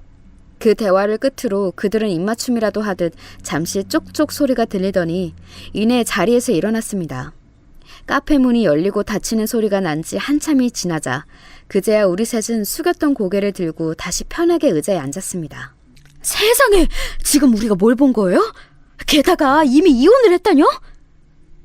첫째 형님, 두 분 벌써 이혼 이야기까지 나오신 거예요?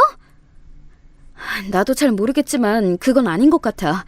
어머님이 같이 안 산다고 거짓말을 하신 거 보면, 그리고 벌써 이혼 서류를 내셨다면 그렇게 중요한 일은 우리 남편이나 서방님들에게도 이야기하셨겠지. 저도 굉장히 혼란스러운 상태였지만 시아버지가 불륜녀에게 거짓말을 하고 있다는 것쯤은 유추해낼 수 있었습니다. 그리고 그 여자는 시아버지를 위해 무언가를 한 것 같았어요. 저는 오늘 밤도 아무도 없는 집에서 흰죽을 먹으며 혼자 쓸쓸하게 잠드실 시어머니를 떠올렸습니다. 너무도 시어머니가 가여웠어요. 저런 꼴을 보고도 가만히 있을 수는 없었습니다. 우리가 뭐라도 해보자, 동서들. 시간이 많은 내가 뭐라도 해볼게. 내가 연락하면 동서들이 적극적으로 좀 도와줘. 서방님들한테는 아직 말하지 말고. 나도 민수 아빠한테 이야기하지 않을게. 같은 여자로서 어머님을 도와드려야 되지 않을까? 제 말에 동서들이 고개를 주워겼습니다. 굳이 같은 여자로서 라는 말을 하지 않았더라도 우리 셋 모두 시어머니를 무척이나 좋아했기에 모두 같은 마음이었을 거예요. 다음 날 우린 각자 여유가 되는 만큼 돈을 모아 아버님에게 사설 탐정을 붙였습니다. 꽤 많은 돈이 들었지만 상관없었어요. 저에게 남편의 어머니 그 이상으로 잘해주셨던 시어머니를 위해서라면요. 며칠이 걸려도 상관없으니 불륜녀와 시아버지의 관계를 자세히 알아봐달라는 의뢰와 함께 저는 시아버지의 약점 또한 알아봐달라고 부탁하였습니다.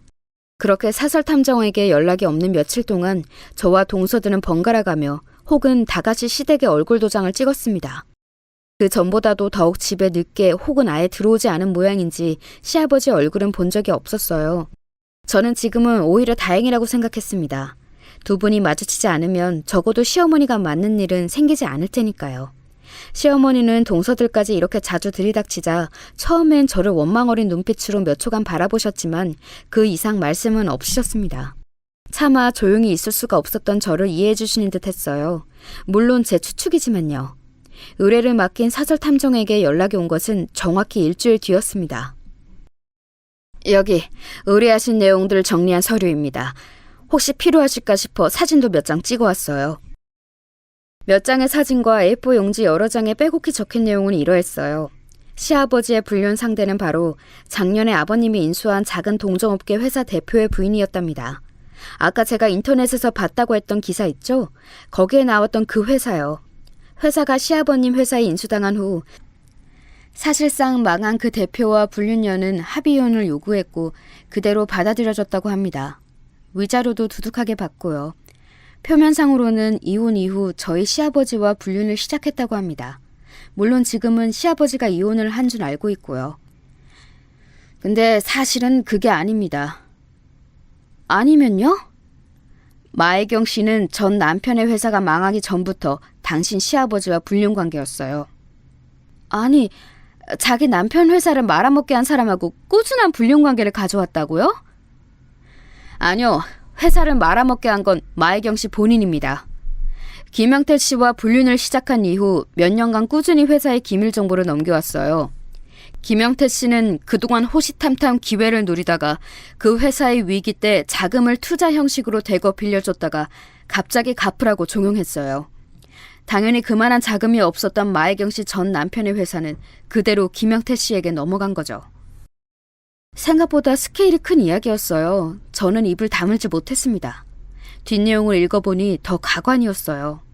불륜녀는 시아버지에게 이혼을 종용했고 너무 많은 도움을 받았거니와 불법적인 일을 같이 도모한 불륜녀의 심기를 거스르기 힘들었던 시아버지는 시어머니에게 이혼을 강요하며 뜻대로 되지 않자 술을 마시고 과격한 행동을 취하기 시작했던 겁니다.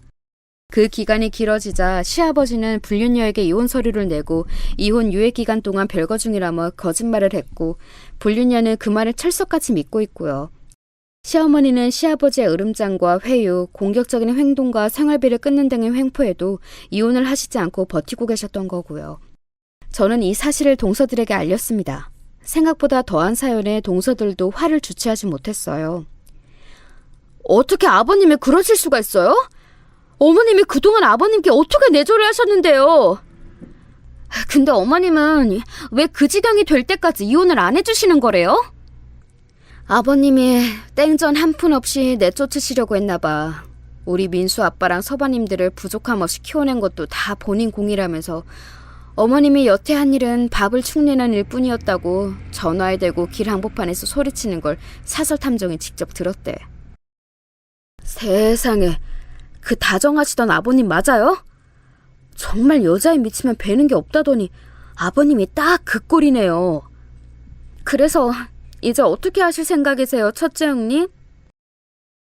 둘째 동서의 물음에 저는 탐정에게 덧붙여 부탁했던 시아버지의 약점에 대해 이야기를 꺼냈습니다. 불륜녀 전 남편 회사를 망하게 한 원인이 바로 아버님의 모략이었나 봐. 여기서 문제는 불륜녀와 짜고 아버님이 그 회사뿐만 아니라 아버님 회사의 문서마저 위조했던 거지. 그건 사문서 위조의 사기죄 아닌가요?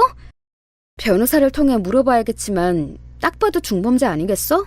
한 회사를 망하게 했다고. 그럼 이제 어쩌죠? 저와 동서들 모두 그 다음 말을 차마 꺼내지 못하고 망설였습니다.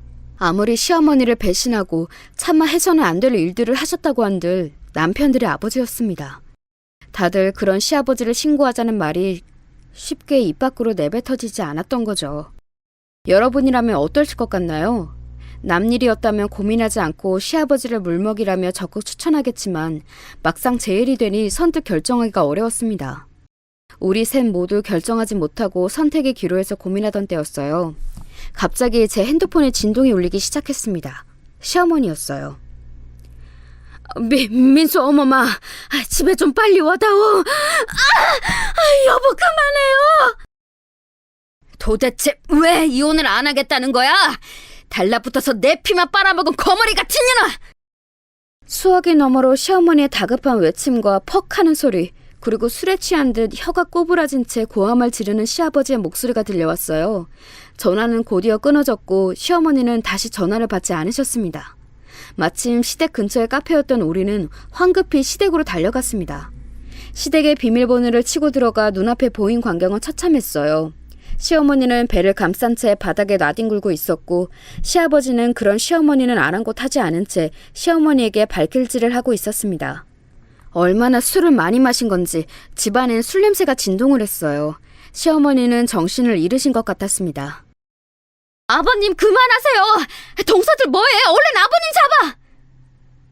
이년들의 밖에서 고생하는 제 시아비 편은 안 들고 같은 여자라고 전연 편만 들어? 이 괘씸한 것들! 소리를 고래고래 지르고 있지만 시아버지의 발음은 전부 뭉개졌고 몸 또한 제대로 가누지 못해 동서 둘이 가로막자 시아버지는 맥없이 바닥으로 꼬꾸라지셨습니다. 저는 곧바로 경찰서와 119에 연락했어요. 들것에 실내던 시어머니의 입가가 슬쩍 올라간 것 같았지만 잘못 봤겠거니 하고 지나갔습니다. 몸이 흔들리는 와중에 잘못 봤나 보다 하고요. 구급차보다 먼저 도착한 경찰들은 일단 시아버지를 현행범으로 연행했지만 이후 병원에서 퇴원하신 시어머니가 처벌을 원치 않는다고 하자 이내 풀려났습니다. 아니 어머님, 도대체 왜 아버님을 봐들인 거예요? 그래요. 어머님이 자꾸 소극적으로 행동하시니까 아버님이 계속 저러시는 거잖아요. 나는 괜찮다. 정말 괜찮아. 괜히 시끄럽게 굴어서 일 크게 만들지 말자꾸나. 아직도 시아버지에게 정이 남으신 건지 정말 답답해 죽을 것 같았어요. 전치 3주를 받으신 시어머니는 입원하지 않겠다고 고집을 부리셨기에 어쩔 수 없이 다시 시댁으로 모셨습니다.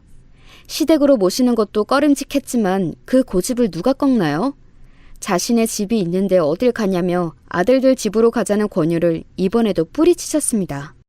시어머니를 모셔다 드린 후 저와 동서들은 약속이라도 한 듯 결심했습니다.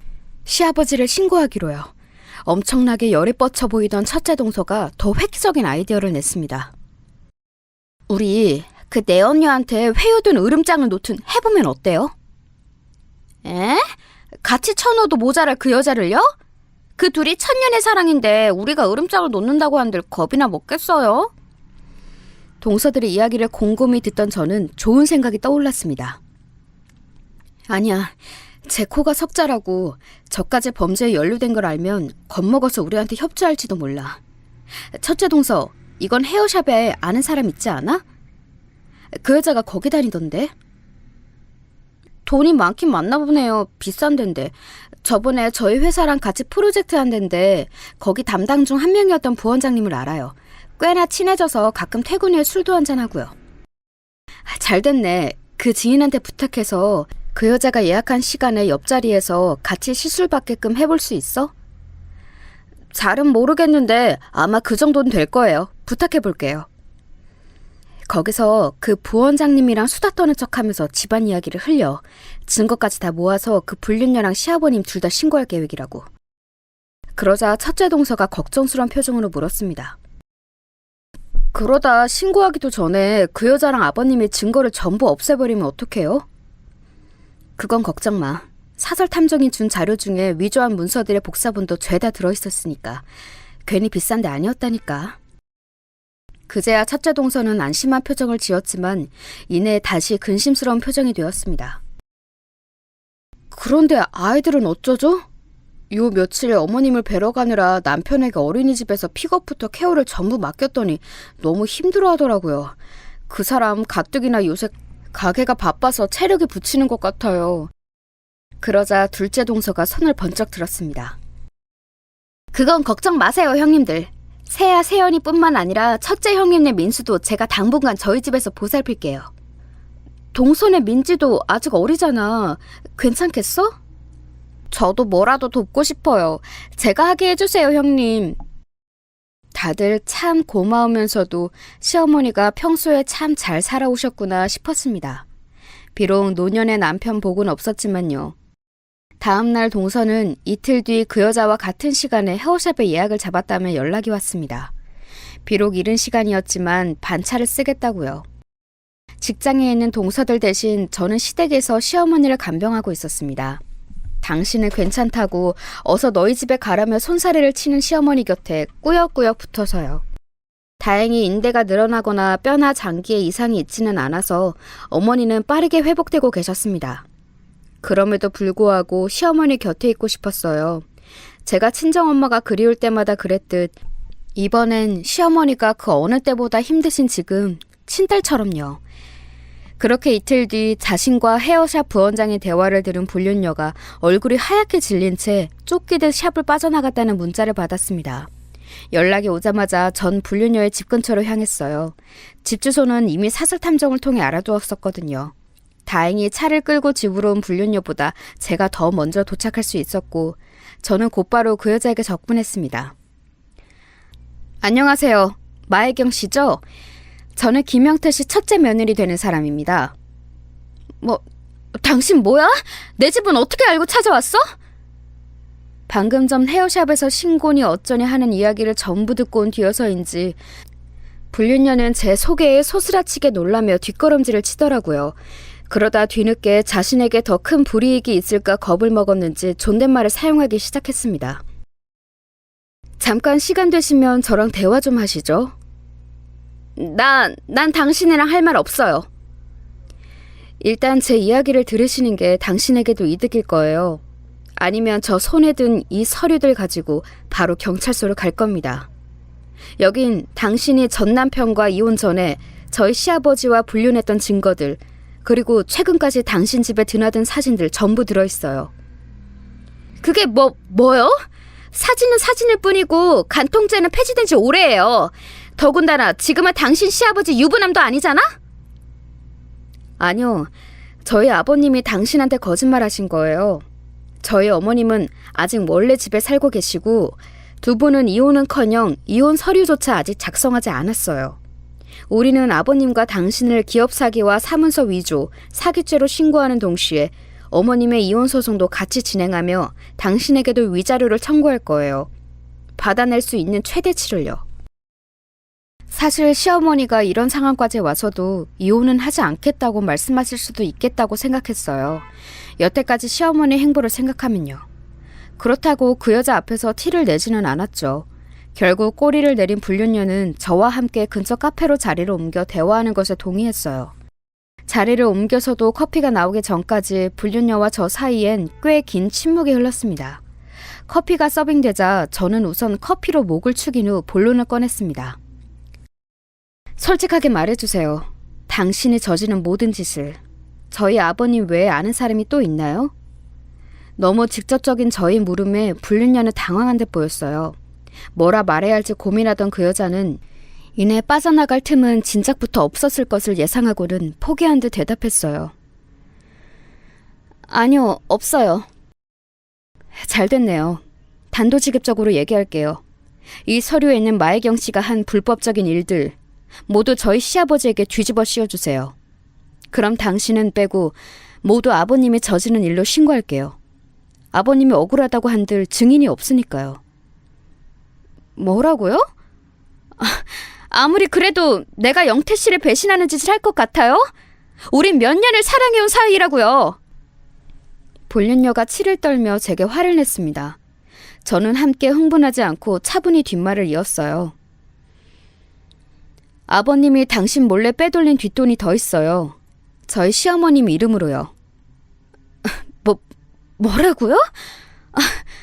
영태 씨가 저에게 그럴 일 없어요. 아니면 왜 아버님이 여태 이혼 소송을 걸지 못하고 저희 어머님께 질질 끌려다니겠어요? 이대로 이혼하면 그 돈들은 고스란히 저희 어머님에게 넘어가니까요.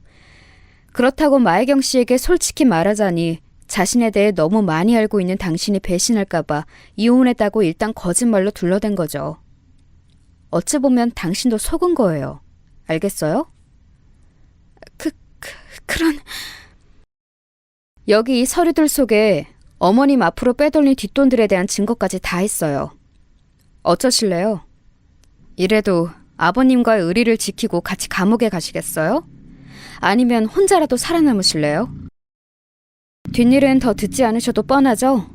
배신감에 부들대던 불륜녀는 반드시 시아버지에게 모든 죄를 다 뒤집어 씌우겠노라 제게 약속하고 음성 녹음까지 배신하지 않겠다는 의미로 남겨놓았습니다.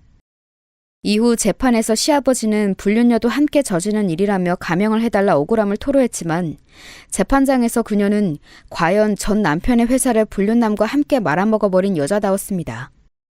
시치미를 뚝 뗀 채 엄청난 연기력으로 그녀는 판사와 배심원들에게 자신의 무고함을 입증했거든요. 진실을 알지 못했다면 저조차 속아 넘어갈 정도로요. 시아버지는 사문서 위조죄, 사기죄로 징역 10년을 선고받았어요. 불법 인수한 회사의 전 대표, 즉 불륜녀의 전 남편이 불륜녀와 이혼 후 스스로 목숨을 끊으려다 실패하여 여태 의식불명이라는 사실이 밝혀져 판사의 분노에 불을 붙이게 됐거든요. 형 집행을 선고받은 후 교도관들에게 끌려가며 불륜녀를 죽일 듯이 노려보던 시아버지의 눈빛을 아직도 잊지 못합니다. 차마 입에 담지 못할 비속어와 욕설들을 함께 토해내면서요. 몰래 시아버님에게 비웃음을 흘려주던 불륜녀의 얼굴은 덤이었죠. 사실 마음 같아선 불륜녀 또한 단죄하고 싶지만 어찌되었던 간에 시아버지에게 더한 단죄를 내렸으니 만족하기로 했습니다. 한편 시어머니는 아직도 시아버지에게 마음이 쓰이시는 건지 시아버지를 신고한 이후로 항상 표정이 어두우셨어요. 그건 재판이 진행되는 동안에도 마찬가지셨습니다. 뒤늦게 소식을 듣고 붕괴한 저희 남편과 서방님들 그리고 동서들 또한 심정이 복잡한 건 마찬가지였어도 다른 한편으로는 통쾌해하지는 못하더라도 내심 다행이다 싶기도 하고 후련했거든요. 그만큼 시댁에서 시어머니에 대한 입지는 상당했습니다. 헌데 시어머니는 그렇게 배신을 당하셨으면서도 통쾌하기는커녕 일말의 시원섭섭한 모습조차 보이지 않으셨어요. 엄마, 이제 다 끝났어요. 앞으로는 이런 일이 있으면 미련하게 혼자 안고 계시지 말고 저희한테 말씀하세요. 아들 셋이나 둬서 어디에다 쓰게요? 그래요, 엄마. 형수님, 재수씨, 그리고 당신, 우리가 하지 못한 것들을 해주셔서 너무 고마워요. 이 은혜는 두고두고 잊지 않을게요. 별 말씀을요. 어머님의 베푸신 것들의 반도 돌려드리지 못한걸요. 재판에서 나와 모두 시댁에 모여 차를 마시는 동안 남편과 서방님들은 우리에게 고마움을 표했습니다. 그러거나 말거나 저는 계속 표정이 어두운 시어머니가 계속 신경이 쓰였어요. 어머님, 이제 그만 아버님과 이혼하세요. 어머님께 못쓸 짓들을 하셨는데 왜 아직도 그렇게 쓸쓸한 표정이세요? 엄마, 아무리 살아온 세월이 같다지만 설마 아직도 아빠한테 미련이 남은 거예요? 남편이 쯧하고 혀를 내둘렀습니다. 저와 남편의 말에 다들 한마디씩 보태자 시어머니는 못 이긴 척 입을 여섰습니다. 그런데 웬걸 시어머니의 말씀은 정말 충격적이었어요. 내가 미련이 있긴 뭐가 있니? 내가 미쳤어? 조강지쳐 놔두고 딴 년이랑 몇 년을 붙어먹은 징그러운 양반한테 미련이 있게? 시어머니의 폭탄 발언에 다들 벙찌고 말았습니다. 저는 제 귀를 의심했어요. 그동안 이혼하라는 저의 종용에도 한사코 거부하시고 다른 곳으로 도망을 치지도 시아버지를 고소하지도 않고 조용히 괜찮다고만 하시던 그 시어머니가 하신 말씀이 맞는지 믿기지가 않았죠. 어머니, 그게 무슨 말씀이세요? 그럼 그동안 왜... 그 양반이 여자가 있다고 이혼하자고 달달 볶아댈 때부터 뒷조사는 이미 다 해놨다. 내가 일하는 건물 3층에 변호사 사무실만 2개야. 내가 월급도 받는데 뭐 필요한 게 있다고 민수 어머 너한테 그런 큰 돈까지 꿨겠니? 수임료랑 뒷조사 비용으로 수억 깨졌다 얘. 위자료나 톡톡히 뜯어내서 맨몸으로 쫓아내려고 맞았다는 증거도 무지하게 남겨뒀다 이 말이야. 나중에 이혼 소송 걸 때 확실한 증거로 삼으려고 집에 CCTV까지 설치했는데 자꾸 다른 집으로 가자고 하면 어떡하니? 거절하느라 혼났다 정말. 맞는 건 나한테 별로 일도 아닌데. 시어머니의 말이 무슨 말일까 잠시 생각하니 미처 떠올리지 못한 것이 있었습니다. 그건 바로 젊은 시절 시어머니가 꾸준히 했던 운동이라는 게 바로 복싱이라는 것이었어요. 시어머니는 취미로 배운 복싱에 재미가 붙어 여자 아마추어 경기에 나가 준우승을 한 경험이 있다고까지 말씀하셨는데 왜 그걸 잊고 있었을까요? 시어머님께선 스스로 방어하는 법을 아셨던 거죠. 이쯤 들으니 어이가 없어 헛웃음마저 나왔습니다. 너희 아버지 평생 펜 잡고 의자에서만 일하던 사람인데 술까지 취한 그 비실비실한 노인네가 휘두르는 주먹이 아프면 얼마나 아팠겠어. 어머님, 그럼 저번에 전화는 왜 하신 거예요? 형님한테 전화해서 빨리 집으로 와달라고 하셨잖아요. 슬슬 경찰에 신고했던 기록도 한 번은 남겨야 되니까 그랬지. 목격자들도 필요하고. 민수 어멈한테 연락하면 어멈이 어련히 알아서 신고할까 했다. 그때는 좀 제대로 얻어맞느라 고생 꽤나 했어. 시어머니는 그때 다쳤던 허리를 어루만지며 투덜대셨습니다. 시어머니의 말씀은 터무니없었지만 그래도 이제야 과거에 어머님이 왜 그렇게 행동하셨는지 조금씩 이해가 되기 시작했어요. 그래도 하나 풀리지 않은 의문이 있었습니다. 아니 근데 어머님, 어머님이 이혼 소송을 하시진 못했지만 어찌됐든 아버님은 벌을 받아 감옥에 가셨고 그동안 모으신 증거로 감옥에 계신 아버님께 이혼 소송을 걸면 위자료도 충분히 받아낼 수 있는데 왜 그렇게 표정이 안 좋으셨어요? 그 노인네가 멀쩡히 밖에서 회사를 잘 운영해야 죽을 때까지 위자료를 뜯어먹지. 지금 가지고 있는 걸로만 한 방에 털어먹고 끝나게 생겼으니 내가 아쉬워서 그런다. 몇 달을 공들였는데. 저희 어머님 참 대단하시지 않나요? 걱정했던 것이 무색하게 시어머니는 저희 생각보다 훨씬 영민하고 강하신 분이었습니다. 그걸 뒤늦게 깨달은 저희의 잘못이 크죠. 저희는 저희 나름대로 어머님을 구해드리려고 애썼는데 어머님이 저희보다 한 수 위셨네요. 구하긴 누가 누굴 구하니? 이 험난한 세상에 원래 자기 몸은 자기가 지키고 자기 몫은 자기가 챙겨 먹는 거다. 다들 명심해. 그 이후 저희 시어머니는 예정대로 감옥에 있는 시아버지에게 이혼소장을 보냈고 일을 하시던 건물에서 만난 변호사분들의 도움을 받아 크게 승소하셨습니다. 시어머니께 넘어온 회사의 지분은 삼형제에게 나누어 주셨고 이걸로 유산은 끝이라며 나머진 자신이 죽을 때까지 놀고 먹을 거라고 하셨어요. 물론 시어머니를 잘 아는 제 생각엔 그저 농담이신 것 같지만요. 아차, 제가 시어머니를 잘 알고 있는지도 이젠 잘 모르겠네요. 그래도 이거 하나만은 확실합니다. 저는 저희 시어머니가 이전보다 더 좋아졌어요. 제 롤모델로 삼고 싶을 정도로요. 어때요? 이 정도면 유튜브의 웬만한 사연보다 훨씬 재미있었죠? 다들 저희 시어머니처럼 당차고 멋지게 사시길